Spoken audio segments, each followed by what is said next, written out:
work with. But taking a look at the lineups one last time before we jump into game one here. You guys can go ahead and decide, too, which team has the stronger draft here. Is it Smart Omega? Is it Falcons leading? Welcome to Mobile Legends! Match for day 3, MPL Philippines S15. And the first time that we're going to actually get to see Smart Omega play. And this is the draft they bring to this game 1.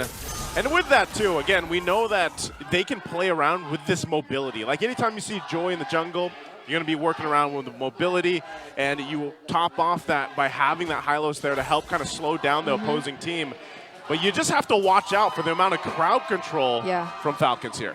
You would really want to be as aggressive as you can, especially as Ukir here. But one common trend we've been seeing in the previous games as well is just how teams up against the Selena just try to make sure that they gain control of the mid lane. Their mid duos tend to be more aggressive, but now that the Tigreal is in Team Falcon's hands, so they kind of probably could play around that a little bit more. It's the hit or miss concept of the Selena that they really have to take into consideration for the early game. And looking at the emblems here too, you know, the Flap TZ running with a hybrid as well, you know, just helping them on this Badang. And I know there's a couple different versions of Badang, XP lane, and even that Roam version. So, hold on. Whoa, Chaknu. Early revitalize on a Chaknu. Gets hit with a Retribution. Slow down. Is there enough damage? Yes, there is. Kyle TZ draws first blood. That Abyssal Trap didn't even hit. That was some sort of way, but this is what we're expecting from Team Falcons. Once you deny that snowball, that early threat of those quick rotations coming from Smart Omega, which we aren't really seeing right now since it seems like Ukir is trapped here in his lane. It's one of the biggest threats you could have as a Selena. Like, if you're not able to rotate and be a huge threat using those random Abyssal arrows from different angles. Okay, Lewis comes down to the mid, gets that level 4. They're going to go ahead and start up this fight for the first turtle. Falcons will get in position 2. They've got what they need. Looking like they're taking it slow as Few catches an arrow. That's a man down for Team Falcons, but Kyle TZ finesses a Retribution. The implosion by Ogwin, and Doryu bites it. Ogwin gets a kill. Big knockup. Lewis barely standing, gets hit with a fist crack and a fist break. And now Chaknu the only one left. The surge and the finishing touch, the flourish by Kyle. Ukir's left alone here. Will he still go for those 3 members? Ogwin knocking them out, serving up a triple to Kyle TZ. I'm not sure, you know, if that, the concept, the idea there from Ukir was like, I want to get one, but unfortunately ends up giving another kill over to Kyle TZ. Talk about it early game power spike already for Asuyo, 4-0 in 1. Yeah, and everyone there were grouped together. So even when that single Abyssal arrow connected onto a great target, speaking of another target, that's Few. Whoa. Purify already spent up, serving up a kill. Ukir goes, Chaknu, Glorious Pathway defensively used. That is a 1-for-1. Oh, 2 immediate Hunter strikes picked up for Super Marco and Kyle TZ. We haven't even paid much attention to the gold lane, but given all the action that was happening towards the opposite side of the map, it seems like Super Marco was able to gain a really good control of his own lane. He's ahead by almost 1,000 up against Jome. This is not looking so good, but at the same time, something we'd probably expect from Smart Omega in the early game. I mean, that's, you know, I know you like to play Suyo, Leo. That's every jungler's golden dream, if you will, because it's golden month, right? You get 5-0 right now on a Suyo. You got the Hunter strike this early. I did this earlier today. You did. It feels great. I was there. It feels great. Oh, Flap TZ catches one. Serving up a kill for Few. Nice pick off for Falcons as Omega is left reeling. Again, Falcons drafted a lineup that goes online much earlier. I didn't expect it to happen on the other side of the map. It's funny because Brigida mentioned this before we went into the game. Like, both lineups look like they want to start aggressively, and it was just Falcons that started the flight earlier in this game 1. Garnering nearly a 4,000 gold lead at 4.5 minutes in. This turtle should be theirs. But it looks like Smart Omega actually wants to contest it. Glorious Pathway by Chaknu. Deterring any retreat from Falcons. Turtle falls. Kyle TZ gets an extra shield. Slays it. 100% 2 for 2 so far. Feather strike by Few. Look at the back line on Doryu trying to find idle among kids as Chaknu tries to deter any more retreats once more. Flap TZ gets one. Lewis served up a kill. And now Super Marco blasting away. Sever from Kyle TZ. Now the Primal Wrath and Super Marco slays the wild Centaur Man as they walk away with more kills still on the board, 4,000 gold ahead. That team fight was long enough for Super Marco to make it. Yeah. And he was able to get that kill, which could just probably add up to the way he's currently leading in terms of gold. He's the highest earning man in this game so far, and that isn't looking so good. If he gets the Sky Piercer immediately at this point of the game, then the range will be a huge threat here for Smart Omega. Asking you shall receive. Asking you shall receive. He's already got it locked in, so you know that's why he wants to be joining these fights when he can. But I was also impressed with the fact that even despite that deficit before that turtle started up, that Smart Omega was actually able to go ahead and duke it out for that fight and last that long. You know, the only downside, and I know the Salinas have been popping up a lot now, and it's like you throw out the arrows, if they don't land, it's unfortunate because, you know, you kind of have to wait for the next cooldown to be up before you can actually do much in a team fight kind of objective there. Oh, Gwen not going to land that. Okay. Well, I mean, the lineup here for Smart Omega, the concept of like having Chaknu constantly gather information or constantly be in the faces of Falcons actually increases the chances of those abyssal arrows connecting, right? And actually finding ways to start the team fights for Smart Omega.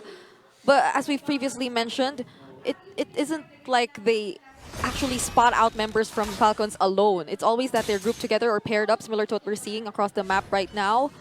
And even when they decide to go in, it doesn't feel like their damage is enough. The fights always get split up, and even when they go for their targets, it just doesn't work! Chom gets taken out off camera as Kyle Teasy and Few, alongside Ogwin, dodge a quick pincer attack. Super Marco retaliates. Lewis taken down. Chatton down to half health, backs off. That was a gank that I think Omega wanted to take for themselves, but Falcons instead finds them in a trap. They went that position for the sandwich play, and then it just kind of backfired on them. Again, you have to take in consideration just how far ahead, you know, items and gold-wise Falcons are.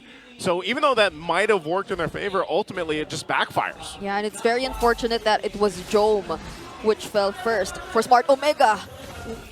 Looks like ready for a fight. Flicker Implosion coming in from the Master. The answer, the Feather Strike. Glorious Pathway set in by Chaknu. Marco shut down by Andoryu, though too much of the electrical beats. And Chom gets taken out by the ultimate combo of the Filipino Cannon. 2-for-1 the trade. How do you dance around the members of Falcons Esports if you were Jome? You would want to go with your heavy crossbow, just run around and damage their members, but you'd have to take into consideration the burst coming in from Few at this point, that well-reserved and timed implosion plays from Ogwin, and the disruption from Flapteezy. It worked so well for Falcons Esports now that they're able to group up so early. That's why I like but you know, and I've been a fan of Badang before he started fitting in this meta, but you're going to take a look here at the replay, and great implosion here too, but watch Flap. Like, this usage of the Badang stops that tempo. It breaks the tempo that Smart Omega was trying to build, and that's why Badang fits so well in this current meta, because he's able to do that, and that's the utility that he brings. I mean, obviously, even when you build him like this, right, he's pretty much tanky, but it's mainly for those abilities to go ahead and get the fist crack in, get the ultimate down, and everything else. So very great usage of the utility this hero brings to these team fights. Oh my god, look at this. No regard for self-preservation. Kyle Teasy goes straight for the BOD. He doesn't care. Nope, I don't want Winter Crown. I just want to kill. Yeah, it's actually just Flap, which is kind of tanky right Whoa. now. They get one in, plus the snipe from Super Marco from downtown. Chaknu falls. That was just well lined up right there, you know? Yeah. And it keeps happening. Andorra, I'm not sure, again, if you want to really be in two kind of risky positions, but maybe if you're Smart Omega, this is just kind of what it results to, Brig. Yeah, you can't just go in if you were Smart Omega, even if you were Andoryu. Few also has the Blood Wings already, so he will probably have higher chances of being able to escape or even use the Wings by Wings to get away from all those attempts from Andoryu. And if it weren't Andoryu, earlier we've seen this scenario where Jome actually tried to just dish out the damage, but aside from the fact that it still wasn't enough, the fist crack, the fist break, they were all reserved from him. So amidst all the chaos, Flap was just able to make sure that Jome was someone they were able to pin down. So things aren't becoming that easy for Smart Omega, especially as now first objective went into the hand of Falcons, and it doesn't seem like they'll be letting any outer Earth stay after this. Yeah, this is tough too, because if you're looking at the lineup for Smart Omega, like, you need quite a bit of time for them to actually get online, especially for this Irithyll. You know, again, Ukir is only really able to land off the shots, but then you can't really follow up even if you get an Abyssal Arrow off just because of how far behind you are. So these turrets are going to be made quick work of while they wait for that Lord to approach from the bottom side, but they're just going to go in. They pop the Holy Shield, ushering in one small siege minion. And top lane as well, we'll see a crash on the wave. Smart Omega doing their darndest to quell Falcon's push. Yep, and Doryu just will really try to minimize the amount of waves that will be coming in, but we can't deny the fact there's a concealed play as well from Master Ogwin.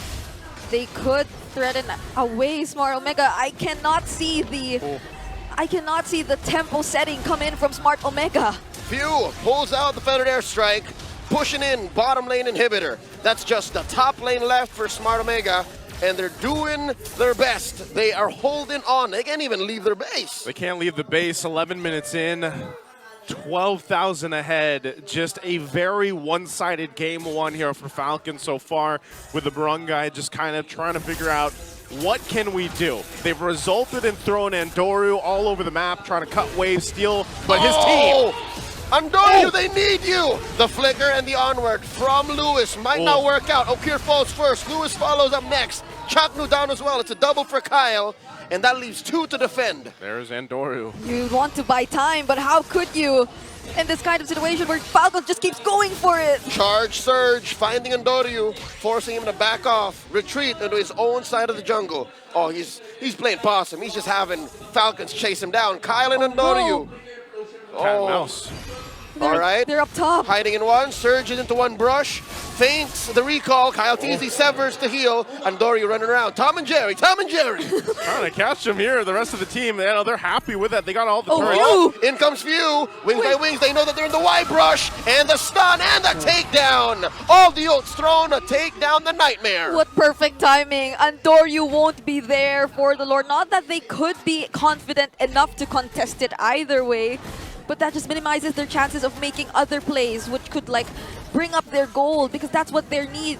That's what they need right now. They're clearly at a disadvantage, and it feels like a very passive situation or gameplay from Smart Omega. This is one of those situations where you just, I don't know, even for me, it's like, man, we gotta move on to the next. You saw the damage, right? I mean, even Okir and Jome were behind Flap. And I know, you know, Flap, for the most part, playing this Badang, he's been able to just set things up with that fist crack and the fist break and everything else, but that's a big problem for Smart Omega. The Lord is obviously taken. It's going to get ready to march in the base. Falcons did everything they had to on the first Lord, getting all the turrets down. So base is exposed, and now you're facing probably one of the biggest leads this weekend. Deficits that Smart Omega has to deal with as this Lord marches in. I mean, if they get to go for the bounty onto Kyle TZ, that'll be a lot too, but how could you just go for him? Everything is being set up perfectly for the damage dealers of Falcons, and now that we're just waiting for the Lord, I don't see any play that Omega could do at this point, not unless Luis decides to go in with a flicker, but they started themselves. Slapped easy, compromising Andoryu. The Glorious Pathway coming in, and they're vitalized from Chaknu. The Lord, the implosion, the Feathered Airstrike, all but the kitchen sink thrown at Smart Omega. Lewis and Chaknu fall. Andoryu trying his darndest. Double kill for Super Marco. Down goes Jome. Ukir, the only one left, and that'll be it. Game 1 goes to Falcons. A dominant game 1 for Falcons as they fly high already. A massive, massive lead that the Barangay could do nothing about. In comparison to a lot of the games we've seen in days 1 and 2 of Season 15, I think this is a game where you can say it was over even before the Lord was inside the base. At around 9 minutes, I think you could have said... that first Lord, right? Yeah. It looked like Falcons knew that it was over. Yeah, even when they were just chasing Andoryu around the map, because Andoryu was trying his best to at least still get some farm across the map, even on the opposite side of the map, because I don't recall any turrets being taken down. Yeah, this confirms it. Omega wasn't even able to get a single turret off of Falcons, and that was a very difficult position to be in, given the lineup that they had, which kind of makes me wonder as well as to